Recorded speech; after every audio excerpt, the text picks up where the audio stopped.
Shalom saudara, Bapak Ibu dimanapun saudara berada, apa kabar semua? Hari ini kita bertemu kembali di program Bible Study CK7. Hari ini kita masuk dalam kitab Ayub, kita akan belajar Ayub pasal yang ketiga. Dan saudara, sebelum kita masuk ke pembelajaran, sebelum kita mendapatkan makna buat kehidupan kita, mari kita satukan hati sama-sama, mari kita masuk ke dalam pujian dan penyembahan, mari kita sembah Tuhan kita. Mari kita cari hadirat-Nya. Mari kita katakan yang manis buat Dia. Mari kita bersyukur buat kebaikannya.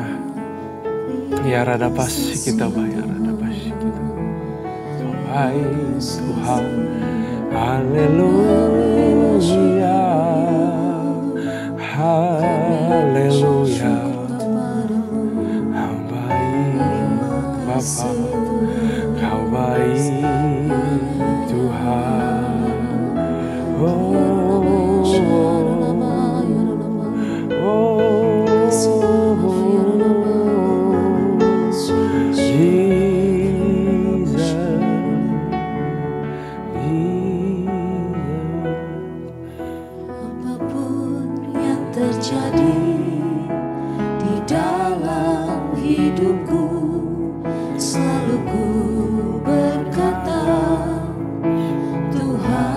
Yesus baik dalam segala hal yang terjadi.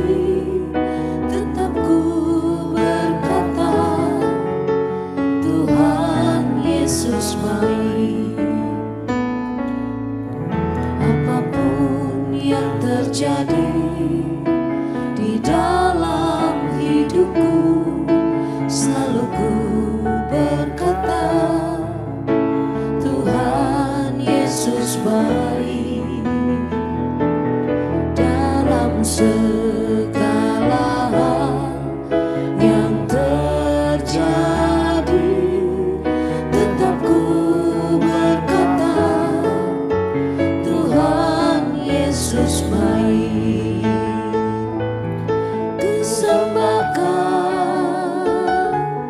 Kusembahkan, tak dapat ku membalas kasih-Mu. Kusembahkan, kusembahkan Bapa, ku rindu selalu menyenangkan-Mu.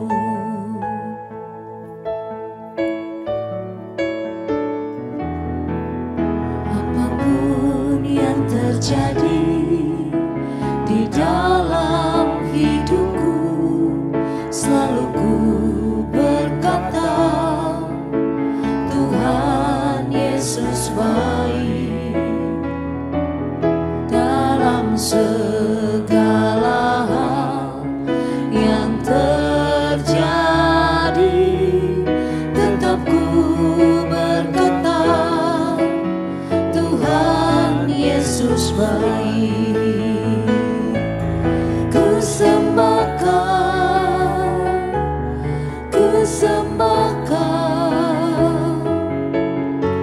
tak dapat ku membalas kasih-Mu. Kusembahkan, kusembahkan Bapa, ku rindu selalu menyenangkan-Mu. Kusembahkan, kusembahkan, tak dapat ku membalas kasih-Mu. Kusembahkan, kusembahkan Bapa, ku rindu selalu menyenangkan-Mu. Kusembahkan, kusembahkan, tak dapat ku membalas kasih-Mu. Kusembahkan, sembah Kau Bapa, ku rindu selalu menyenangkan-Mu.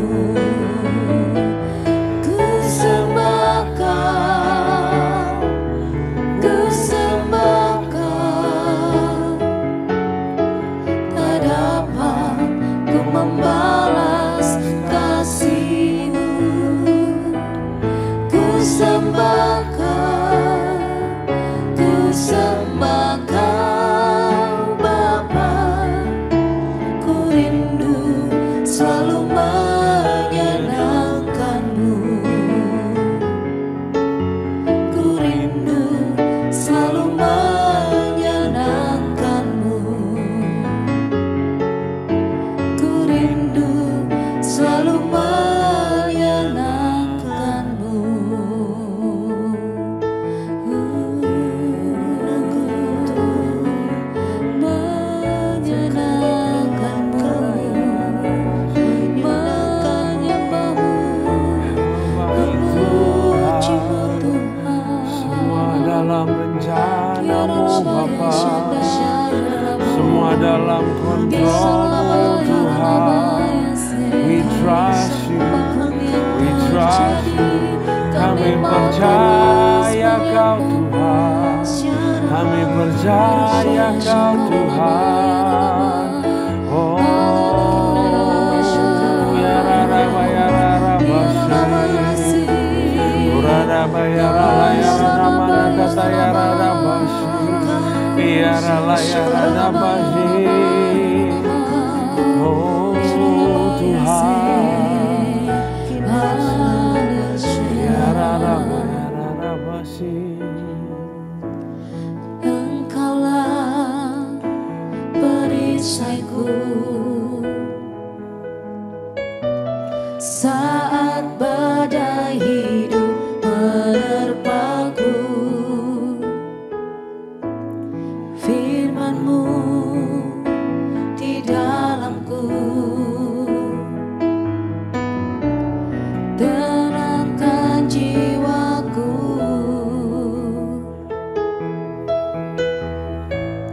Engkaulah perisaiku saat badai hidup menerpaku. Firman-Mu di dalamku tenangkan jiwaku. Ku kan berdiri di tengah badai dalam kekuatan yang Kau berikan.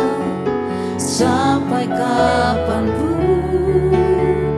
ku kan bertahan,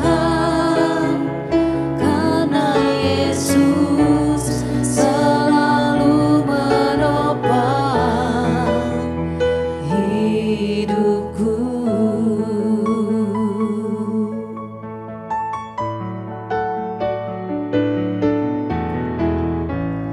Engkaulah perisaiku saat badai hidup menerpaku. Firman-Mu di dalamku tenangkan jiwaku. Ku kan berdiri di tengah badai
Terima kasih buat kebaikan, kasih setiamu senantiasa dalam kehidupan kami, Tuhan.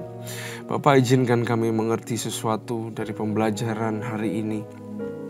Urapi lidah bibir hamba-Mu, supaya boleh tiba-tiba mengeluarkan kata-kata hikmat yang berasal daripadamu, kata-kata spontan, kata-kata yang baru ya Tuhan.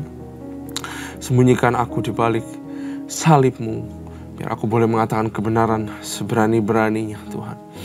Aku juga berdoa biar semua yang mendengar, semua ikut belajar Tuhan. Boleh mendapatkan rema, boleh mendapatkan transformasi Tuhan. Melalui firman-Mu ya Bapa. Terima kasih Tuhan, kami siap untuk belajar.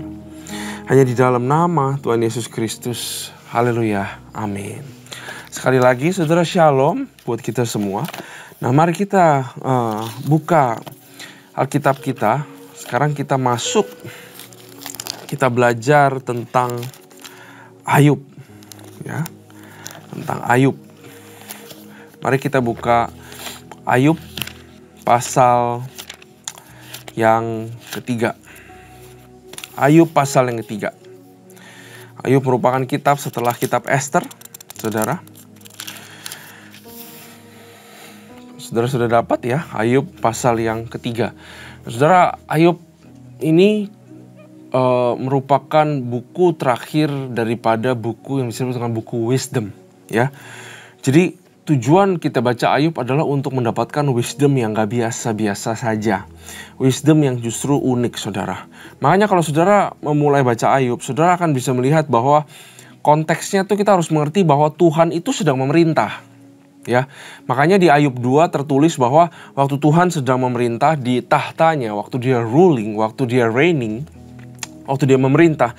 Bayangkan seperti seorang raja yang sedang duduk di tahta, yang sedang memerintah, kerajaannya sedang mengatur segala sesuatu, lalu perdana-perdana menterinya itu ada di sekitarnya, maka ditulis anak-anak Allah itu ada di sana.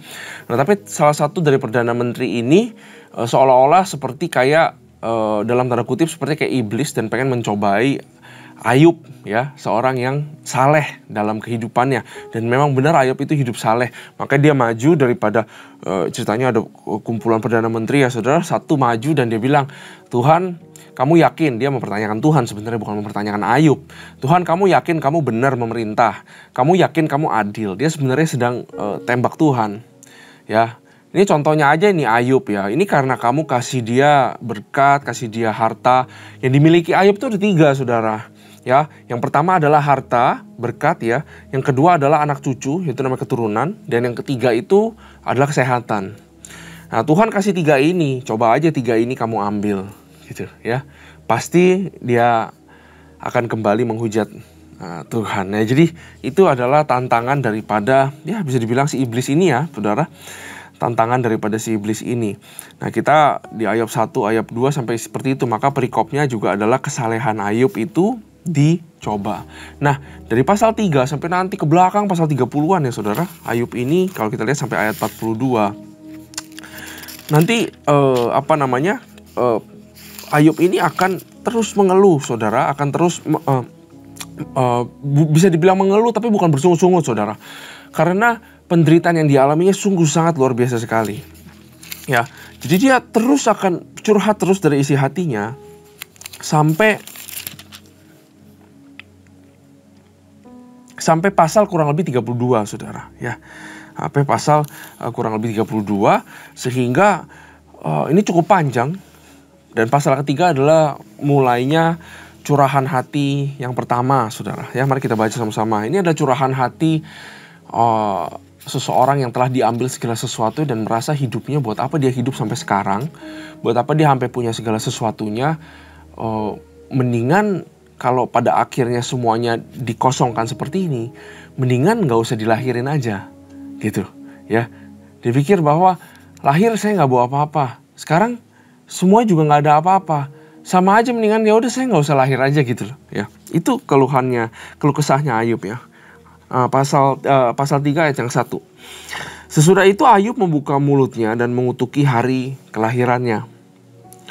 Maka berbicaralah Ayub, biarlah hilang lenyap dari kelahiranku dan malam yang mengatakan seorang anak laki-laki telah dalam kandungan. Dia bilang, udah mendingan gak ada lah, saya gak usah lahir gitu. Biarlah hari itu menjadi kegelapan katanya. Jangan kiranya Allah yang di atas menghiraukannya dan janganlah cahaya terang menyinarinya. Biarlah kegelapan dan kekelaman menuntut hari itu. Awan gemawan menudunginya dan gerhana matahari mengejutkannya.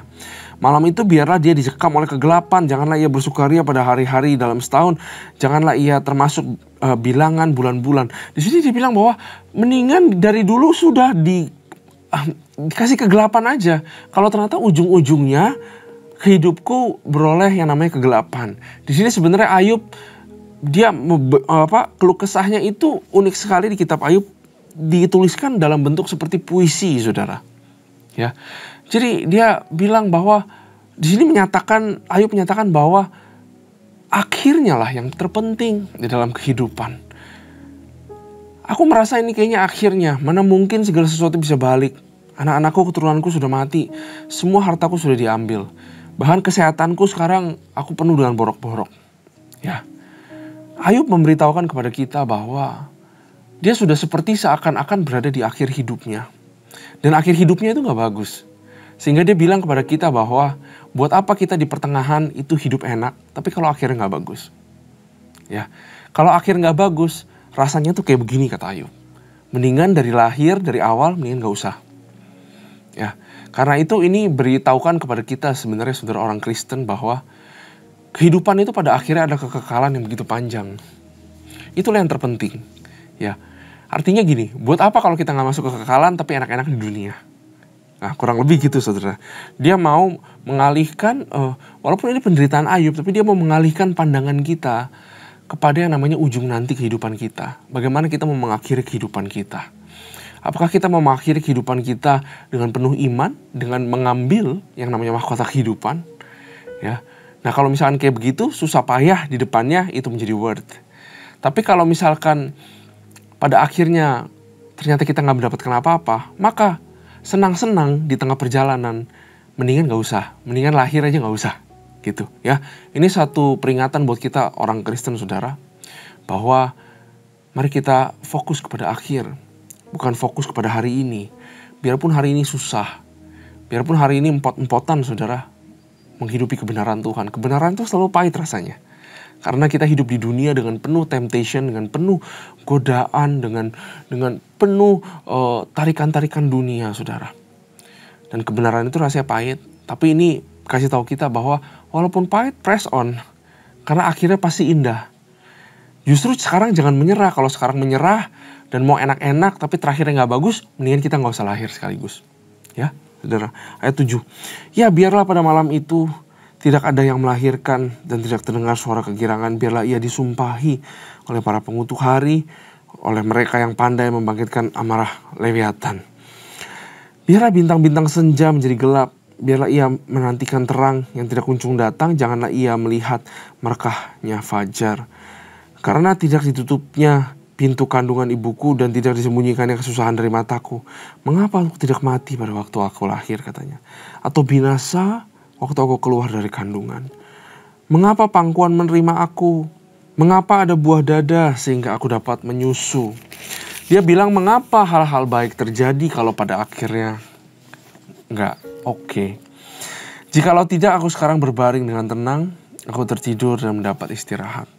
Bersama-sama raja dan penasihat-penasihat di bumi yang mendirikan kembali runtuhan bagi dirinya, atau bersama-sama pembesar-pembesar yang mempunyai emas, yang memenuhi rumahnya dengan perak. Atau mengapakah aku tidak seperti anak gugur yang disembunyikan, seperti bayi yang tidak melihat terang? Di sanalah orang fasik berhenti menimbulkan huru-hara, di sanalah mereka yang kehabisan tenaga mendapat istirahat. Dan para tawanan bersama-sama menjadi tenang, mereka tidak lagi mendengar suara pengerah. Di sana orang kecil dan orang besar sama dan budak bebas daripada tuannya. Mengapa terang diberikan kepada yang bersusah-susah dan hidup kepada yang pedih hati? Yang menantikan maut, yang tak kunjung tiba, yang mengejarnya lebih daripada menggali harta terpendam. Yang bersukaria dan bersorak-sorai dan senang bila mereka menemukan kubur. Kepada orang laki-laki yang jalannya tersembunyi di kepung Allah, karena ganti rotiku adalah keluh kesahku. Dan keluhanku tercurah seperti air. Karena yang kutakutkan, nah perhatikan ayat 25 ini ada suatu kunci. Karena dia tulis begini. Karena yang kutakutkan itulah yang menimpa aku. Ternyata walaupun Ayub hidup saleh, ternyata dia menyimpan ketakutan dalam kehidupan. Nanti kita akan lihat. Yang kucemaskan itulah yang mendatangi aku, katanya. Aku tidak mendapat ketenangan dan ketentraman, aku tidak mendapat istirahat, tetapi kegelisahanlah yang timbul. Ya, nah saudara, Ayub pasal ketiga, ya ini mengencourage kita, memberikan satu konteks bahwa suffering itu bisa terjadi kepada siapapun, ya, dan it's okay untuk mendatangi Tuhan penuh dengan curahan hati, ya, dan mengungkapkan emosi kita. Dan perlu untuk kita berada di sekeliling orang yang bisa berempati dan juga bisa berbelas kasihan sama kita. Ya, Ayub kurang lebih menggambarkan hal seperti itu. Tapi pegangan untuk membaca kitab Ayub adalah pegangannya bahwa Ayub itu tidak berdosa. Walaupun dia mengeluarkan semua keluh kesah ini. Karena tertulis di pasal 2 bahwa dalam semuanya itu Ayub tidak berbuat dosa sama sekali. Juga dengan perkataannya tidak berbuat dosa. Nah, ini yang sering menjadi perdebatan. Ya, bukankah ini bersungut-sungut? Ya, betul. Kenapa ini nggak dianggap dosa gitu, saudara? Ya, konteksnya beda. Kalau saudara lihat bersungut-sungut bangsa Israel, mereka dikasih yang baik tapi bersungut-sungut. Ya, dikasih mana minta daging, nanti dikasih ini itu. Makin lama makin ngelunjak, mereka nggak bisa lihat kebaikan Tuhan. Sedangkan ini antitesisnya, ini kebalikannya. Dia ini orang yang saleh. Dia ini orang yang takut Tuhan. Dia ini mempersembahkan kurban buat anak-anak yang jahat. Si Ayub. Ya. Dan dia semuanya diambil. Mungkin itu suatu cobaan yang saya rasa kalau saya mengalaminya, mungkin saya udah ikut mati, saudara. Gak semua orang bisa. Ya, ini mungkin udah di titik puncak. Dimana kalau datang satu lagi kecil malapetaka, sudah. Saya rasa mungkin kalau nggak Ayub murtad, dia mungkin bunuh diri. Makanya istrinya udah bilang, udah mendingan kita murtad aja, kita kutuki Allahmu. Gitu. Dia udah benar-benar di batas. Artinya di batas itu benar-benar di ujung kekuatannya. Sehingga apa yang keluar dari isi hatinya, walaupun terdengar seperti komplain, terdengar seperti keluh kesah, ya. Tapi dia nggak terbiasa untuk komplain di sini, saudara. Sedangkan bangsa Israel disuruh bersungut-sungut karena biasa untuk mengeluh, gitu, ya. Jadi Tuhan itu tahu cerita saudara. Tuhan itu tahu cerita kita. Tuhan itu tahu alasan dibalik kita punya keluh kesah. Dan jangan remehkan Tuhan. Tuhan itu bukan Tuhan yang gampang tersinggung. Sedikit komplain, langsung bacok. Nggak kayak gitu. Tuhan itu Tuhan yang pengertian. Makanya ditulis bahwa dia adalah imam besar kita. Ya, yang mengerti penderitaan kita, yang mengerti kelemahan kita, namun dia tidak berbuat dosa. Ya, menurut saya Tuhan itu di sini digambarkan adalah sebagai Tuhan yang sangat besar hatinya. Sehingga keluhan seperti apapun, luapan emosi yang begitu mentah, yang dikeluarkan dari Ayub, itu pun bisa dihandle sama Tuhan. Jangan sampai kita ditipu iblis. Bahwa, wah kamu sedikit komplain, kamu gak tahu ya kamu berdosa ya. Jangan seperti itu. Tuhan itu Tuhan yang penuh dengan belas kasihan. Saudara, kalau yang sedang dalam penderitaan, masuklah ke dalam kamarmu, kunci pintu, carilah Tuhan, dan luapkanlah isi hatimu. Tapi jangan bersungut-sungut. Artinya apa? Tetap melihat kebaikan Tuhan. Tetap melihat bahwa dia adalah penguasanya. Kenapa saudara gak boleh kena kesulitan? Nah, pertanyaannya kan seperti itu. Ya. Nah, saudara, coba kita lihat Ayub 3 ayat 11. Mengapa aku tidak mati waktu aku lahir atau binasa waktu aku keluar dari kandungan? Di sini ada sebuah kunci bahwa sebenarnya Ayub bukan menyesali, dalam tanda kutip bukan menyesali hidupnya. Ayub itu sedang mencari tahu gambaran besar apa yang sedang terjadi sekarang. Kenapa terjadi? Aku tahu kok Tuhan aku adalah Tuhan yang ya dan amin, Tuhan yang hidup, Tuhan di atas segala Tuhan. Aku pun tidak menyesal hidup saleh, karena aku menyembah Tuhan yang terutama, Tuhan satu-satunya, Tuhan yang asli. Ya, tapi kenapa aku mengalami semua ini?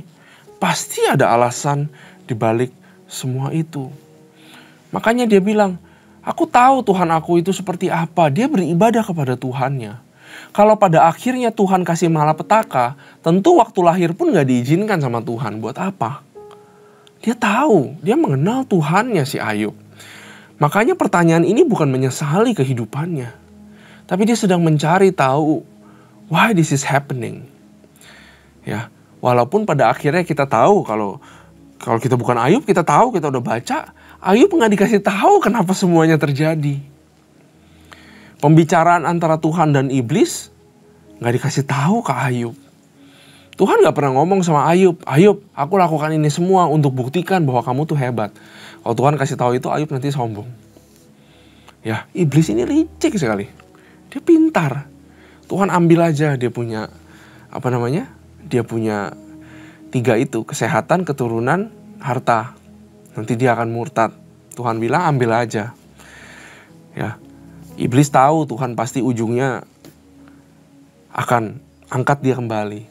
Tapi gimana cara angkatnya? Kalau angkatnya Tuhan seolah-olah harus say sorry. Ya, sorry Ayub ya, aku jadikan kamu contoh, kamu mengalami ini semua karena kamu baik. Itu akan bikin Ayub besar kepala. Ujungnya akan murtad juga sama Tuhan.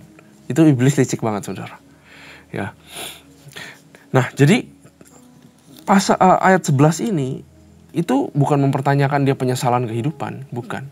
Tapi karena dia tahu ada bigger picture yang dia berusaha mengerti. Tapi kita tahu pada akhirnya tidak mengerti. Wisdom Tuhan itu nggak bisa diserap, saudara, di dalam pemikiran kita. Caranya di atas cara kita. Calculationnya di atas calculation kita. Kadang-kadang ada saatnya kita nggak perlu tahu kenapa, kita hanya perlu percaya. Ada saatnya kita nggak perlu kejelasan, tapi kita bisa memilih untuk percaya. Ya, jadi saya jadi ingat sama satu cerita di catatan khotbah saya, saudara, bahwa ada seseorang, ya saya lupa namanya, tapi ini kisah sungguhan. Dia itu datang ke Ibu Teresa, saudara tahu ya, Mother Teresa. Orang ini bilang sama Mother Teresa, doain saya dong, karena saya sekarang sedang di dalam persimpangan kehidupan. Saya bingung memilih untuk A dan B. Dia kurang lebih seperti itu.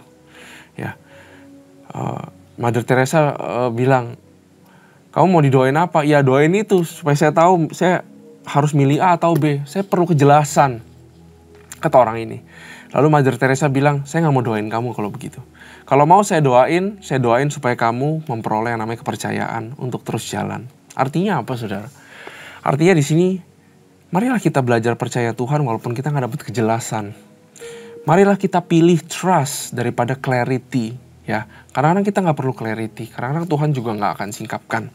Tapi kita perlu hanya berpegang sama, percaya sama Tuhan. Ya, jangan terbiasa mengeluh, tapi boleh kok mengeluh karena Tuhan itu hatinya besar. Ya, tapi sebagaimana nanti kita makin berdewasa, bertumbuh rohani maturity-nya, juga dalam hal komplain, mengeluh, curhat, emosi meluap-luap, harus ada progressive better. Itu yang namanya maturity. Kalau dulu kamu mengeluh waktu kamu bayi, kamu nggak apa-apa, kamu teriak ya, kamu minta susu cuma bisa teriak. Tapi kan lucu kalau kamu sudah dewasa, tapi kamu juga teriak-teriak. Ya, itu diingat, saudara. Ya. Nah, coba lihat ayat 25. Ayat 25. Karena yang kutakutkan itulah yang menimpa aku, dan yang kucemaskan itulah yang mendatangi aku. Coba saudara, yang kutakutkan apa? Ya, Ayub menurut saya, dia diambil harta, dia diambil keturunannya, semua keluarganya, dia diambil kesehatannya. Apa yang dirasakan sama seorang Ayub yang beribadah sama Tuhan? Saya coba kemarin, waktu saya persiapkan ini, saya belajar ada di sepatunya si Ayub. Dan saya pikir begini, kalau semuanya diambil daripada saya, kesimpulan saya cuma satu, bahwa rasanya Tuhan meninggalkan saya. Artinya Tuhan itu abandon saya. Dan waktu saya berpikir seperti itu, saudara, saya langsung mengalami ketakutan yang sangat luar biasa. Buat saya pribadi, ketakutan yang sangat luar biasa adalah kalau saya panggil Bapa, tapi dia nggak nyaut. Buat apa saya hidup di dunia? Ya, kalau saya panggil Bapa dan dia nggak nyaut, itu adalah ketakutan saya paling besar. Mungkin sama seperti Yesus. Waktu dia panggil Bapa dan Bapa berpaling daripadanya. Itulah yang ditakutkan sama Ayub. Dan saudara tahu, ketakutan yang dimiliki sama seseorang, iblis itu tahu. Ya, makanya iblis kasih cobaannya exactly seperti itu. Karena dia tahu kalau 3 itu diambil, ini Ayub pasti akan ngerasa ditinggalin Tuhan nih. Habis sudah hidup dia. Artinya apa, saudara? Ketakutan itu sangat berbahaya di dalam kehidupan kita. Ya, ketakutan adalah frekuensi iblis mendengar. Iblis bekerja. Sesuatu yang kita takutkan, iblis tahu. Kamu sudah tune in sama dia punya frekuensi. Ya. Jadi saudara, apabila kita takut akan sesuatu, jangan diladeni takutnya, tapi datanglah kepada Tuhan dan serahkanlah kekhawatiran, ketakutan kita kepada Tuhan. Sehingga kita nggak tune sama frekuensi iblis bekerja. Kebalikan dari ketakutan menurut saya adalah iman. Iman adalah frekuensi di mana Tuhan bekerja. Ketakutan kita serahkan kepada Tuhan. Ya, bahwa Tuhanlah perisai kita. Bahwa Tuhanlah penolong kita. Kita beriman di situ. Sehingga kita bukan tune sama frekuensi iblis, tetapi kita tune sama frekuensinya Tuhan. Ya. Kitab Ayub ini sangat unik.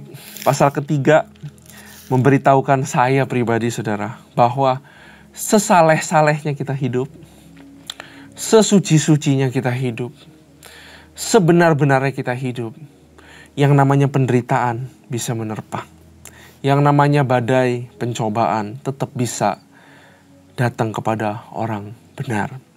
Tapi saya yakin satu hal, apapun yang menimpa kita, ada satu hal pasti yang gak bisa disentuh sama iblis. Kalau di sini nyawanya. Artinya apa? Tuhan itu walaupun mengizinkan badai cobaan terjadi dalam kehidupan kita, Dia tidak akan biarkan kita sampai tergeletak.